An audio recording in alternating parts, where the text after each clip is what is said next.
would not listen to us because we are not there yet.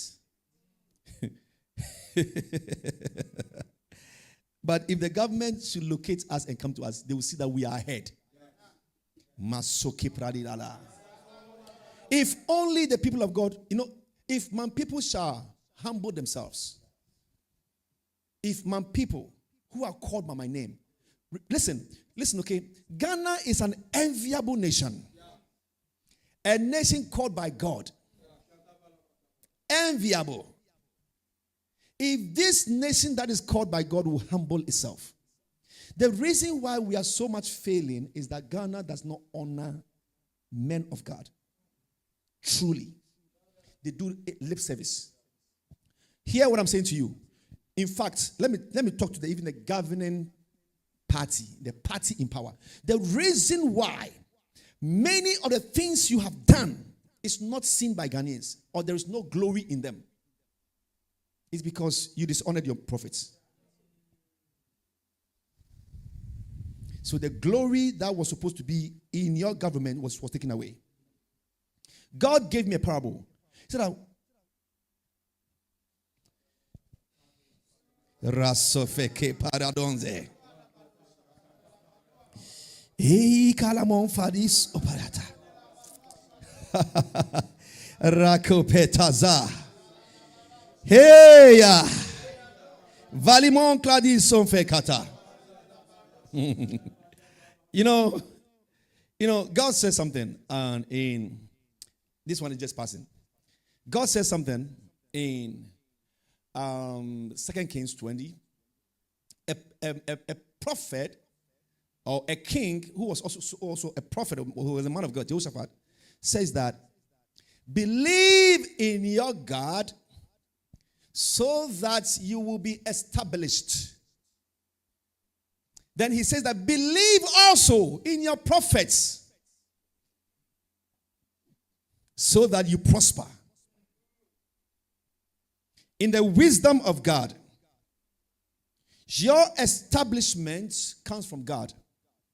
But your prosperity, your increase, your expansion, your growth depends on the prophetic words of the prophets. So what I just said, that the reason why even the current government,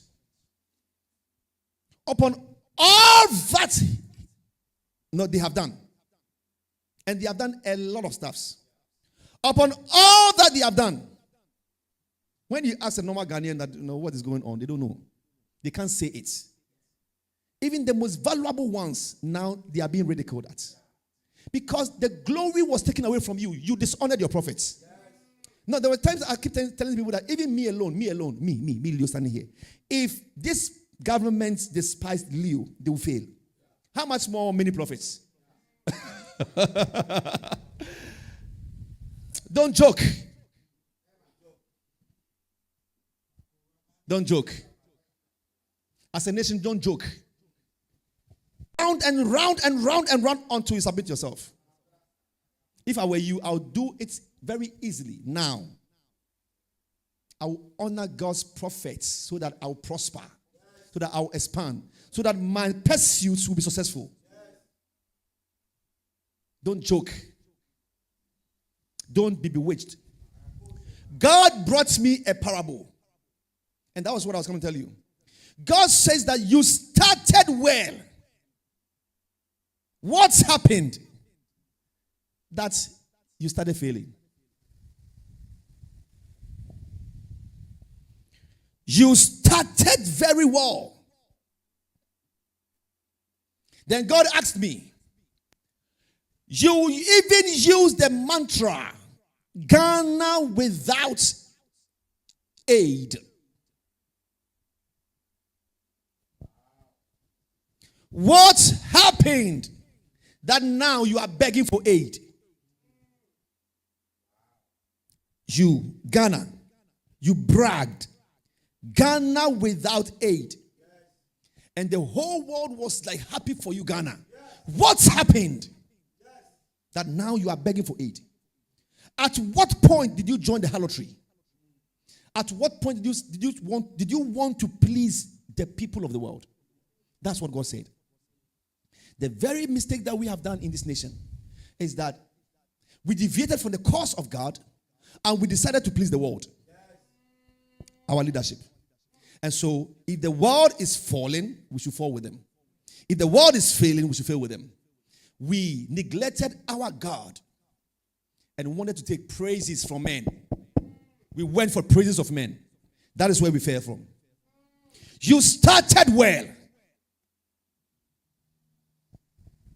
You started very well.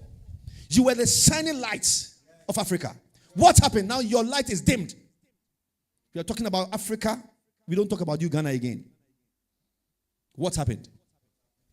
God says that it's because you joined the harlotry. If you knew the word of God, you understand what I'm talking about.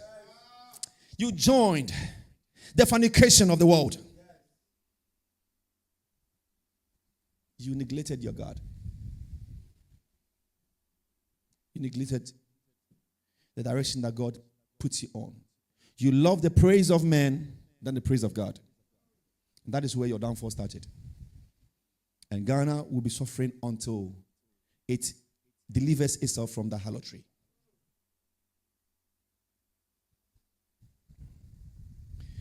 God was using you as an example for Africa. What happened that you lost that shine? What happened? And yet we keep praying for you. You know, one of the most difficult things is keep praying for people who are stubborn. We have been obliged to pray, no matter who is sitting on the seat. And you think that we don't have a say in who should be on the seat?